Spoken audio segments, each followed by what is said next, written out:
Now we will begin Part A with the first conversation. Number 1. Were you able to do the last problem in the math assignment? No, it was too hard for me. What does the man mean?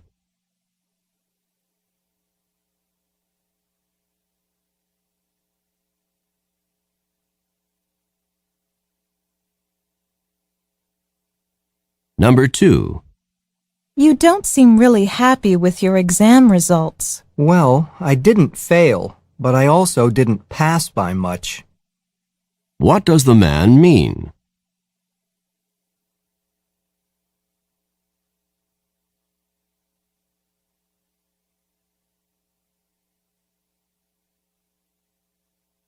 Number 3.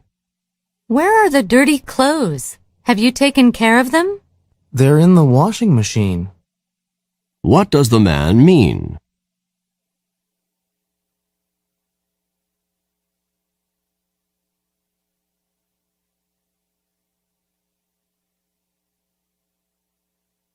Number 4.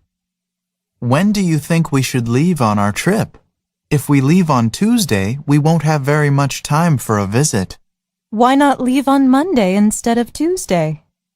What does the woman suggest?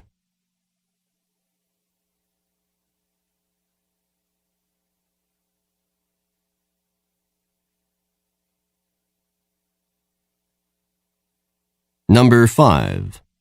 What was in the letter from the landlord? It was not good news. The rent has been raised. What does the man mean?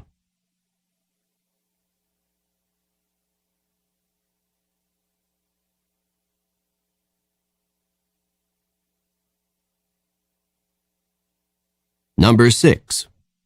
I've had to work way too many hours for the last 2 weeks. Your efforts have not been unappreciated. What does the woman mean?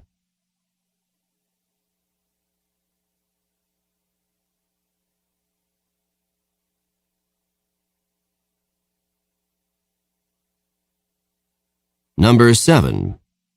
Could you help me with this? I'll wash the lettuce if you'll make the dressing. What are the man and woman most likely doing?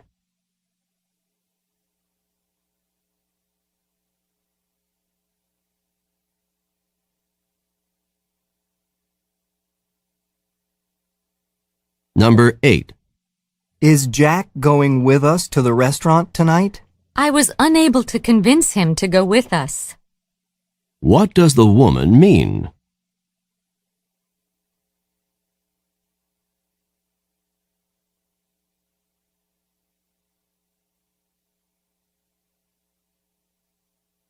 Number 9. Can you tell me how I can find the biology lab from here? Just go down those steps and enter the door after the first one. What should the man do?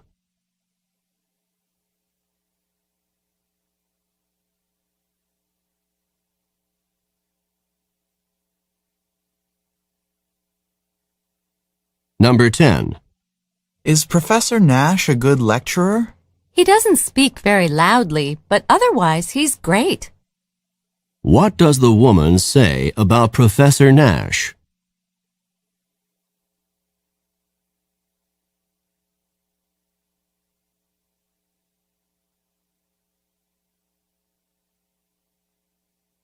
Number 11.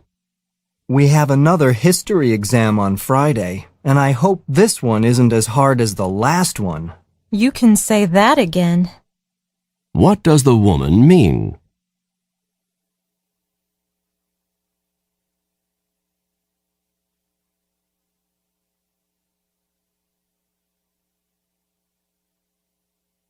Number 12.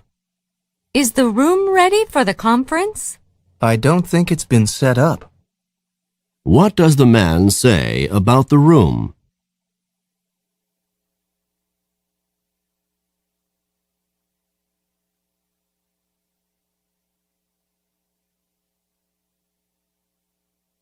Number 13. Are you going to be able to stay up and study for the exam? I'm not sure. I'm on my last legs. What does the woman mean?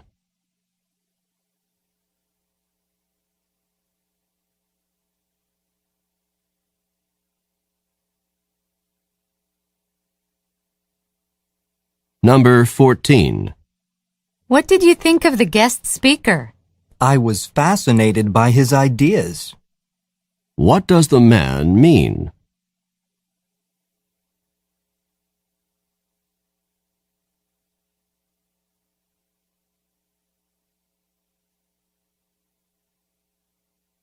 Number 15.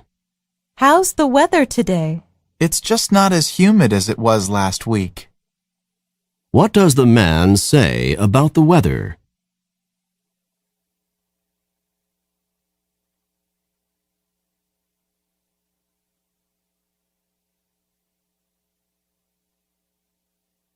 Number 16.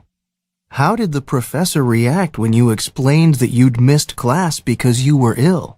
She couldn't have been more understanding. What does the woman say about the professor?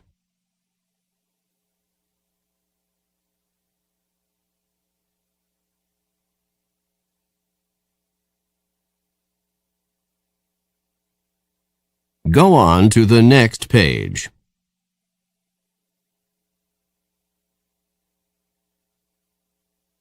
Number 17. That was some air show. The skydivers pulled off some incredible feats. I thought so too. I just couldn't believe what I saw. What does the woman mean?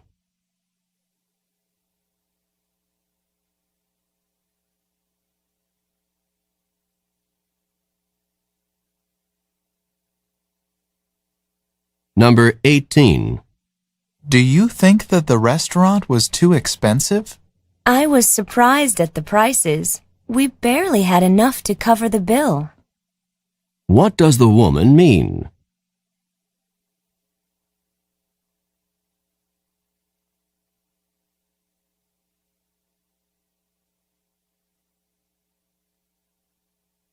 Number 19. Are you going to be taking microbiology this semester? I wish I could put off taking it for another semester, but I can't. What does the man imply?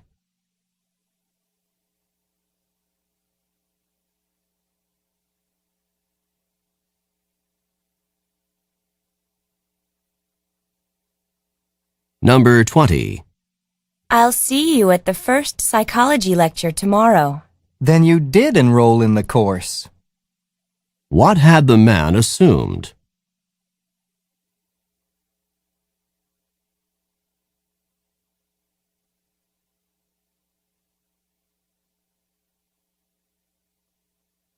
Number 21. Let's look over the blueprints for the building one more time. Good idea. We need to be sure that the design is absolutely correct before construction begins. Who are these people most likely to be?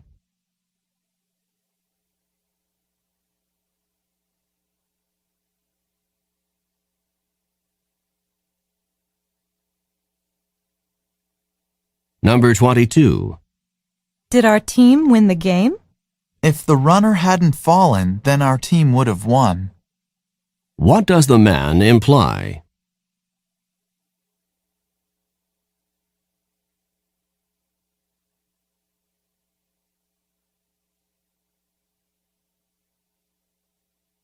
Number 23. That exam's going to be really difficult, and we have a lot of work to prepare for it.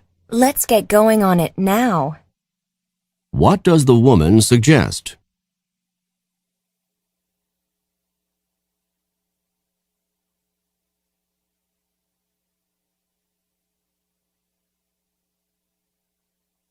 Number 24. Are you happy that Kathy is one of the members of our group for the class project? I'm not really happy about it, but I can manage to get along with her to get the project done. What does the man say about Kathy?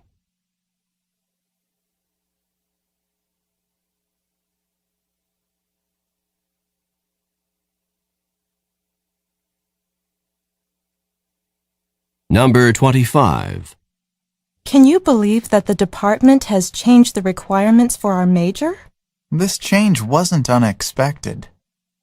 What does the man mean?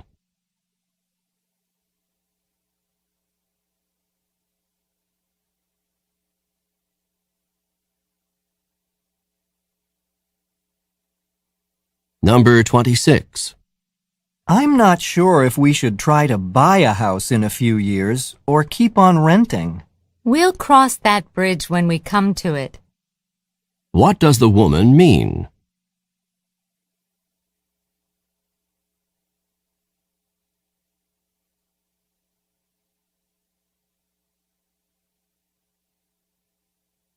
Number 27. Did you enjoy the sightseeing trip that you took last week? It couldn't have been more perfect in any way. What does the woman mean?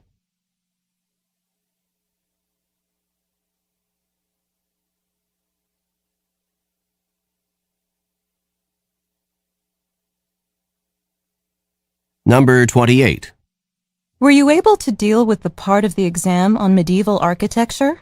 The topic was barely covered in the lectures, yet it was a major part of the exam. What does the man say about the topic?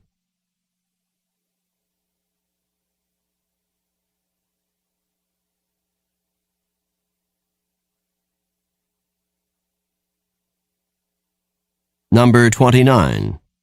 I can't believe that there's going to be an exam tomorrow. I wish the professor had announced the exam a little bit earlier. What does the woman imply?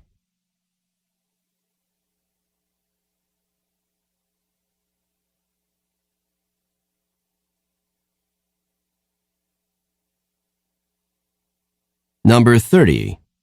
Here's a small gift for your birthday. It's something I know you like. So you did remember my birthday. Thank you so much. What had the woman assumed?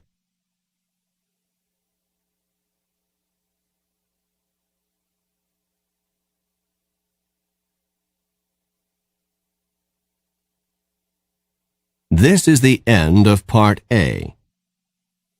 Go on to the next page.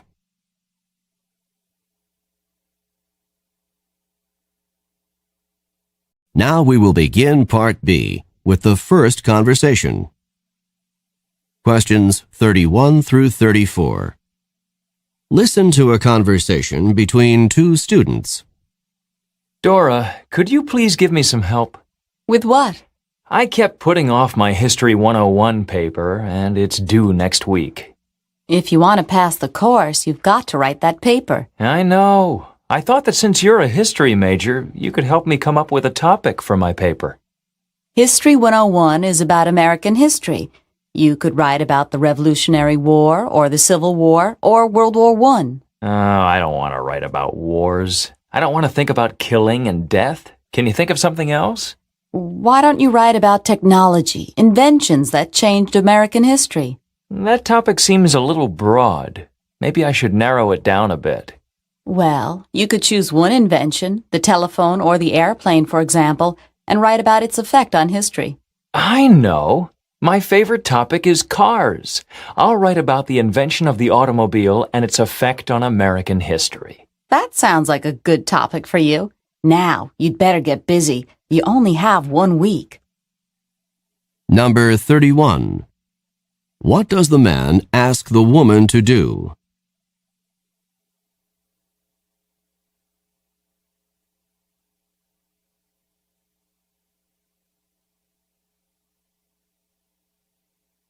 Number 32. When in the semester does this conversation probably take place?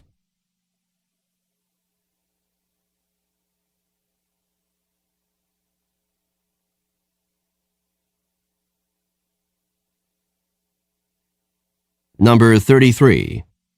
Why won't the man choose technology as a topic?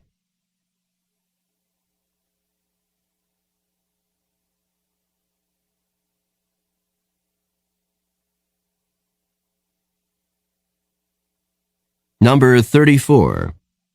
How much time does the man have to write the paper?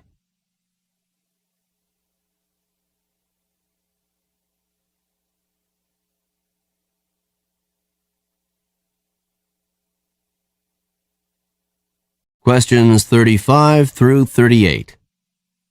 Listen to a conversation about a tragic event.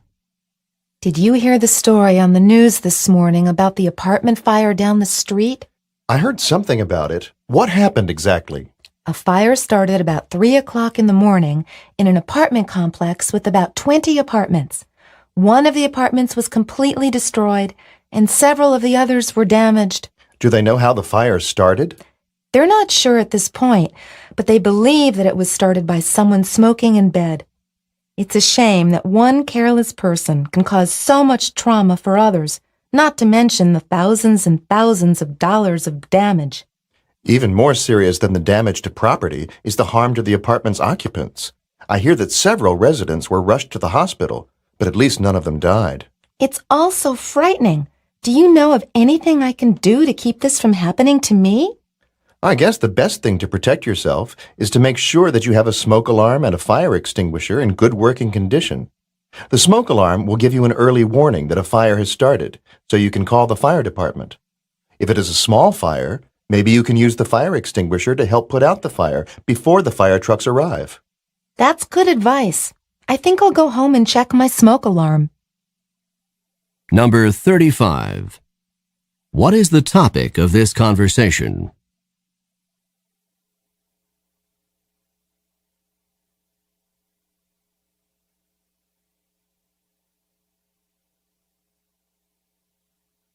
Number 36. According to the woman, how extensively were the apartments damaged?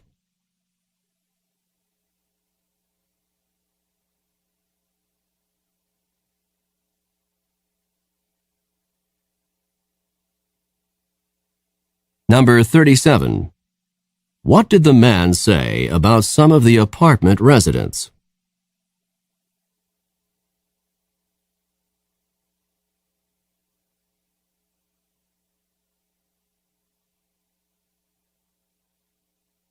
Number 38. What advice does the man give to the woman to protect herself from fires?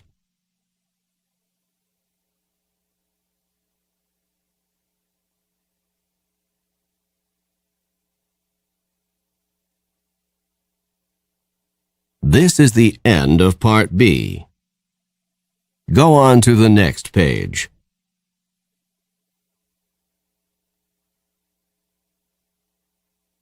Now we will begin Part C with the first talk. Questions 39 through 42. Listen to a talk to university students. Welcome to the orientation meeting for dance majors. All of you in the room should be students who want to be dance majors. Oh, please let me introduce myself. I am Dean Peterson, the head of the dance department. If you are majoring in dance, the most important decision you have to make is which degree you will get. Let me explain. There are 2 possible degrees for dance majors, and the programs are quite different. One is geared toward performance, and one is not. The first possible major in dance is the Bachelor of Performance Arts. This is a performance-oriented degree. It is intended for students who wish to pursue a professional performance career in dance or in choreography. The second possible major in dance is the Bachelor of Arts Studies. This major is intended for those of you who are interested in non-performance dance careers, in areas such as dance therapy, dance history, dance administration, or dance education. Either major is a 4-year program, but many of the courses that you take along the way are different, so you will have to specify your degree choice early. I hope this information will help you to decide. Number 39. Who is the speaker?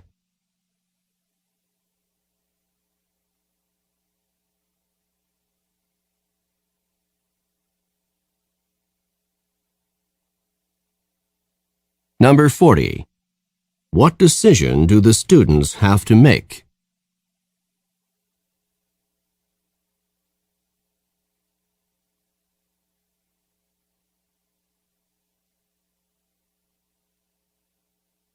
Number 41.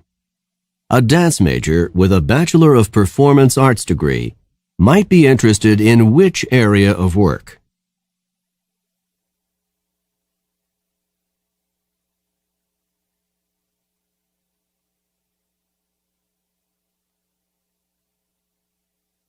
Number 42. What is true about the dance degrees discussed in the talk?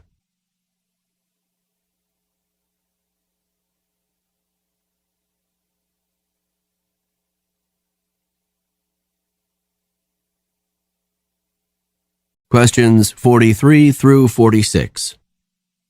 Listen to a talk about Cajun country. Now that we're all on the bus, I'd like to tell you a little bit about what we're going to be seeing today. The area that we're visiting is called Cajun country. The Cajuns are descended from the Acadians, French settlers who came from the Acadia region of present-day Canada. They came in the 18th century during the French and Indian War, when they were driven from Acadia by the British. They settled in southern Louisiana in the areas around New Orleans. They brought their French culture with them, and today, approximately 250,000 people in Louisiana still speak French as a result. We'll be driving by some sugar plantations and alligator farms, and then we'll be stopping at Avery Island. There is a factory there that has been producing Tabasco since 1868. Are you familiar with Tabasco? It's one of the best-known spicy sauces in Cajun cooking, and it's very hot. I hope you like spicy food, because any Cajun food that you eat on this trip is going to be spicy. After Avery Island, we'll continue on to Lafayette, which is the largest city in Cajun country. When we arrive in Lafayette, we're going to visit Acadian Village, which is a Cajun theme park. This theme park offers rides, exhibits, shopping, and restaurants, all with a Cajun theme. Now settle back, relax, and enjoy the ride. I'll point out the interesting sights as we come to them. Number 43. Who is the speaker?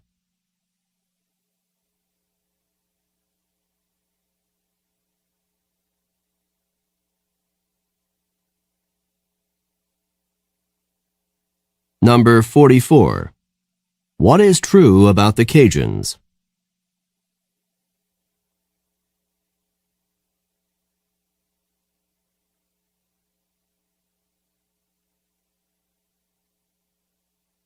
Number 45. What is Cajun food like?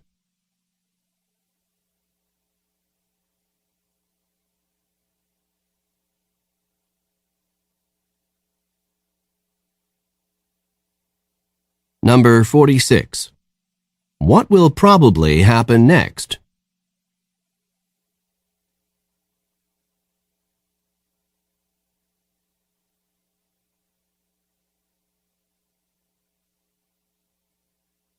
Questions 47 through 50. Listen to a lecture given in a college course.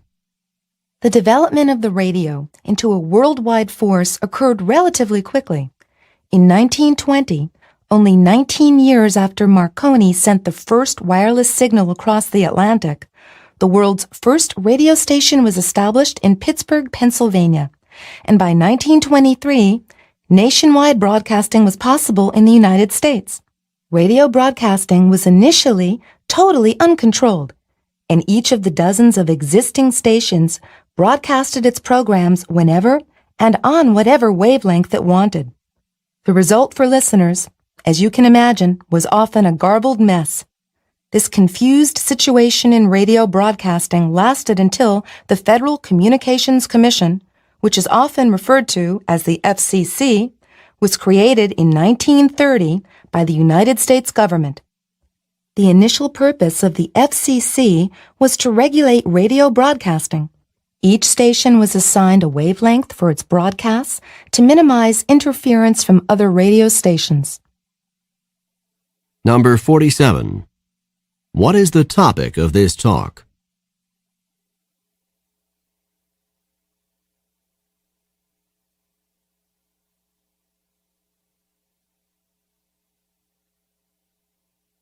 Number 48. This lecture would probably be given in which course?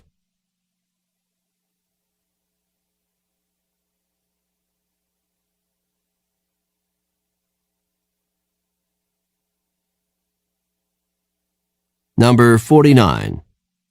How could the situation in early radio broadcasting best be described?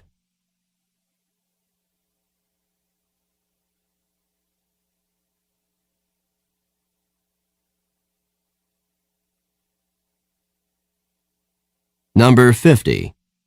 What do the initials FCC stand for?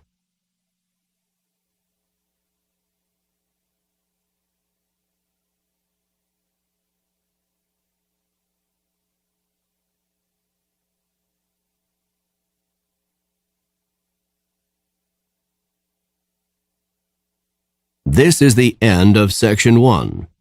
Stop work on Section 1. Turn off the recording. This is the end of CD 5.